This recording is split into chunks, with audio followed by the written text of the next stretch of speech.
नमस्कृत्य नरं चैव नरोत्तमं देवीं सरस्वतीं व्यासं ततो जयमुदीरयेत्।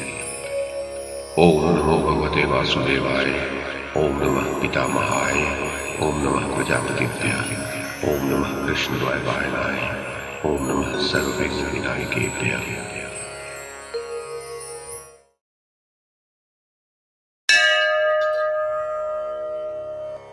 वैशंपायन जी कहते हैं, जन्मेजय, युधिष्ठिर ने उपर्युक्त कथा सुनकर पुनः मार्कंडे जी से कहा, भार्गव, आपसे मैंने उत्पत्ति और प्रलय की आश्चर्यमयी कथा सुनी।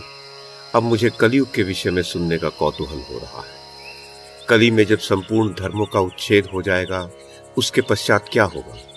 कलयुग में मनुष्यों के पराक्रम कैसे होंगे? उनके आहार विहार का स्वरूप क्या होगा? लोगों की आयु कितनी होगी? पहनावे कैसे होंगे? कलयुग के किस सीमा तक पहुंचने पर पुनः सतयुग आरंभ हो जाएगा? मुनिवर, इन सब बातों को आप विस्तार के साथ बताइए, क्योंकि आपके कथा सुनाने का ढंग निराला है। जन्मेजय, युधिष्ठिर के इस प्रकार पूछने पर मार्कंडे जी श्री कृष्ण और पांडवों से पुनः कहने लगे, राजन, कली काल आने पर इस जगत का भविष्य कैसा होगा, इस विषय में मैंने जैसा सुना और अनुभव किया है वो सब तुम्हें बताता हूं। ध्यान देकर सुनो। सतयुग में धर्म अपने संपूर्ण रूप में प्रतिष्ठित होता है। उसमें छल, कपट या दंभ नहीं होता। उस समय उस धर्म रूपी वृषभ के चारों चरण विद्यमान रहते हैं। त्रेता युग में एक अंश में अधर्म अपना पैर जमा लेता है। इससे धर्म का एक पैर क्षीण हो जाता है, फिर 3 ही पैरों से वह स्थित रहता है। द्वापर में धर्म आधा ही रह जाता है, आधे में अधर्म आकर मिल जाता है। फिर तमोमय कलियुग के आने पर 3 अंशों से इस जगत पर अधर्म का आक्रमण होता है, चौथाई अंश में ही धर्म रह जाता है। सतयुग के पश्चात ज्यों ज्यों दूसरा युग आता है, त्यों त्यों मनुष्यों की आयु, वीर, बुद्धि, बल और तेज का ह्रास होता जाता है। युधिष्ठिर, कलियुग में ब्राह्मण, क्षत्रिय, वैश्य और शूद्र सभी जातियों के लोग भीतर कपट रखकर धर्म का आचरण करेंगे। मनुष्य धर्म का जाल रचकर लोगों को अधर्म में फंसावेंगे। अपने को पंडित मानने वाले लोग सत्य का गला घोटेंगे। सत्य की हानि होने से उनकी आयु थोड़ी हो जाएगी। आयु की कमी के कारण वे पूर्ण विद्या का उपार्जन नहीं कर सकेंगे। विद्याहीन होने से अज्ञानी मनुष्यों को लोभ दबा लेगा। लोभ और क्रोध के वशीभूत हुए मूढ़ मनुष्य कामनाओं में आसक्त होंगे। इससे उनमें आपस में वैर बढ़ेगा। फिर वे एक दूसरे के प्राण लेने की घात में लगे रहेंगे। ब्राह्मण, क्षत्रिय, वैश्य ये आपस में संतान उत्पादन करके वर्ण संकर हो जाएंगे।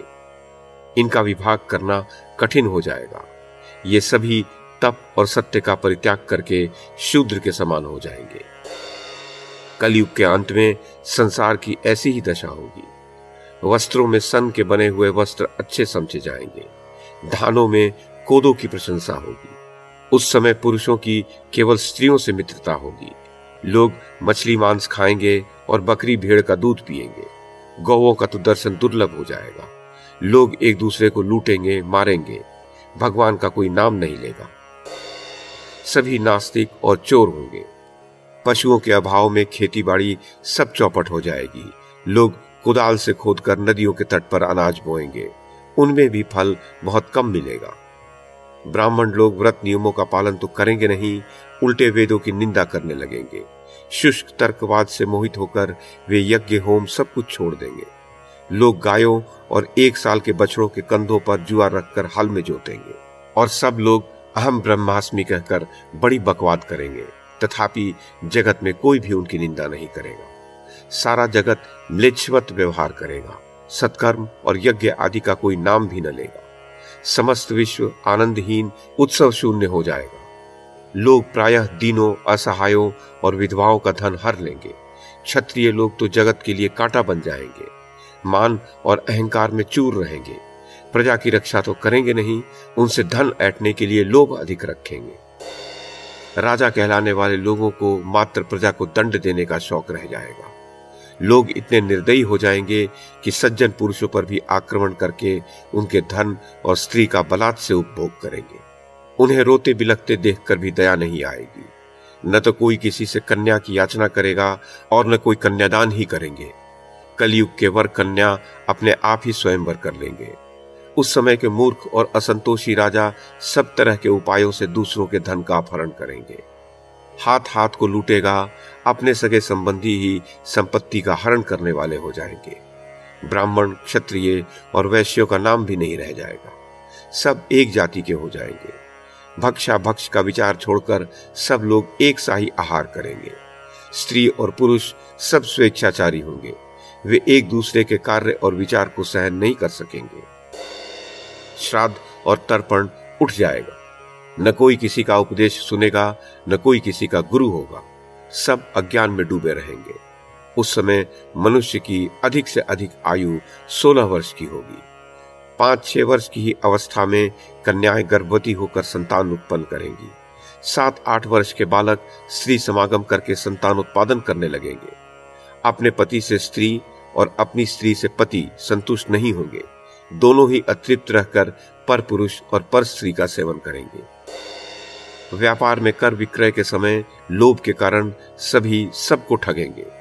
क्रिया के तत्व को न जानकर भी उसे करने में प्रवृत्त होंगे। सभी स्वभावतः क्रूर और एक दूसरे पर अभियोग लगाने वाले होंगे। लोग उद्यान उजाड़ देंगे, वृक्ष कटवा डालेंगे, इसके लिए उनके हृदय में तनिक भी पीड़ा न होगी। प्रत्येक मनुष्य के जीवन पर भी संदेह हो जाएगा। लोभी मनुष्य ब्राह्मणों की हत्या करके उनका धन छीन कर भोगेंगे। शूद्रों से पीड़ित हुए द्विज भय से हाहाकार करने लगेंगे। सताए हुए ब्राह्मण नदी और पर्वतों का आश्रय लेंगे। दुष्ट राजाओं के कारण प्रजा सर्वदा कर के भारी भार से दबी रहेगी। शूद्र धर्म का उपदेश करेंगे और ब्राह्मण उनकी सेवा में रहेंगे, उनके उपदेशों को प्रामाणिक बतावेंगे। समस्त लोक का व्यवहार विपरीत और उलट पुलट हो जाएगा।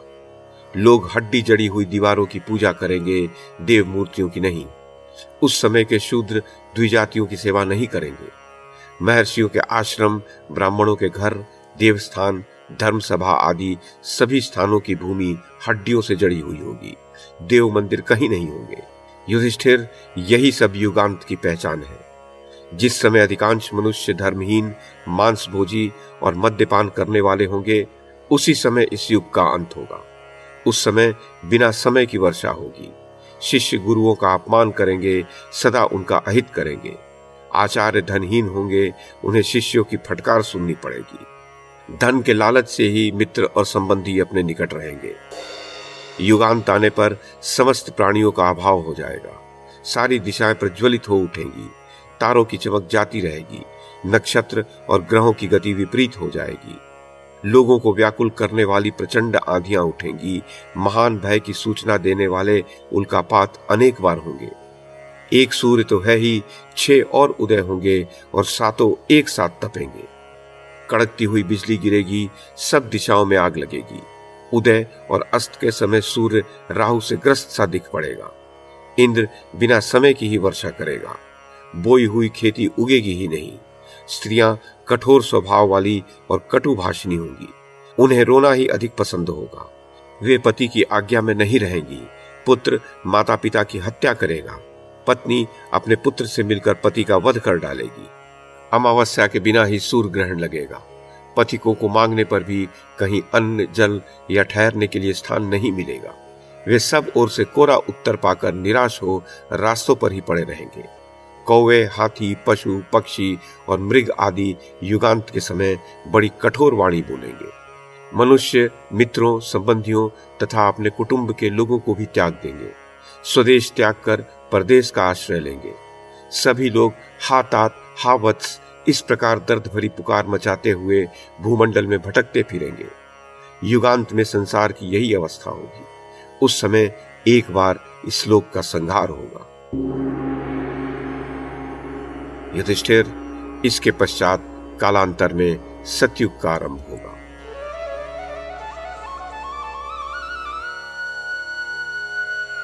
क्रमशः ब्राह्मण आदि वर्ण शक्तिशाली होंगे। लोक के अभ्युदय के लिए पुनः दैव की अनुकूलता होगी। जब सूर्य, चंद्रमा और बृहस्पति एक ही पुष्य नक्षत्र पर एकत्र होंगे, उस समय सतयुग का प्रारंभ होगा। फिर तो मेघ समय पर वृष्टि करेंगे, नक्षत्रों में तेज आ जाएगा, ग्रहों की गति अनुकूल हो जाएगी, सबका मंगल होगा तथा सुभिक्ष और आरोग्य का विस्तार होगा। उस समय काल की प्रेरणा से शंभल नामक ग्राम के अंतर्गत विष्णु यशा नाम के ब्राह्मण के घर में एक बालक उत्पन्न होगा। उसका नाम होगा कल्कि विष्णु यशा।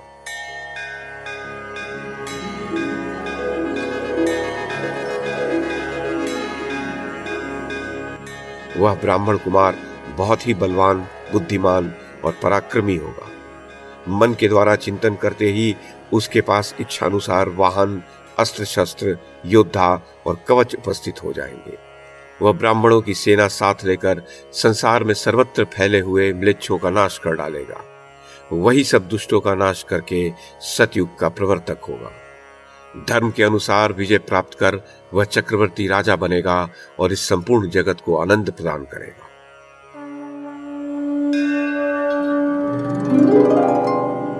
वैशंपायन जी कहते हैं, जन्मेजय, तदनंतर राजा युधिष्ठिर ने पुनः मार्कंडेय जी से पूछा, मुने, प्रजा का पालन करते समय मुझे किस धर्म का आचरण करना चाहिए?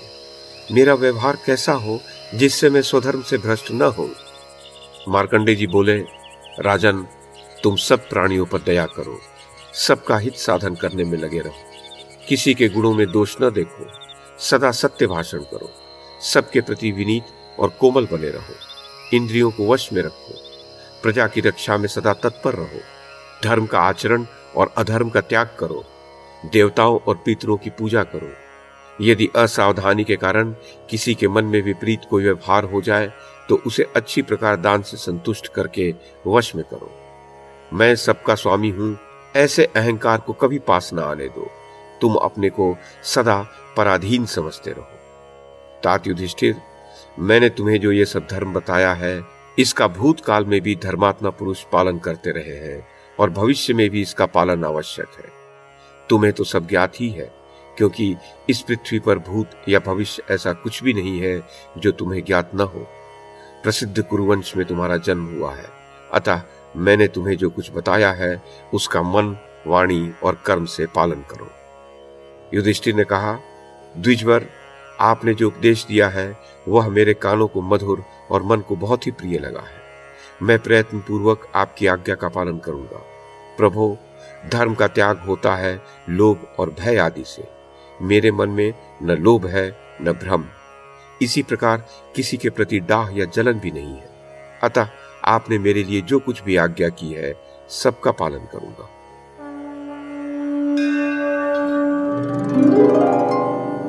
वैशंपायन जी कहते हैं, जन्मेजय, इस प्रकार भगवान श्री कृष्ण सहित समस्त पांडव तथा वहां आए हुए सभी ऋषि महर्षिगण बुद्धिमान मार्कंडेय जी के मुख से धर्मोपदेश और कथाएं सुनकर बहुत प्रसन्न हुए।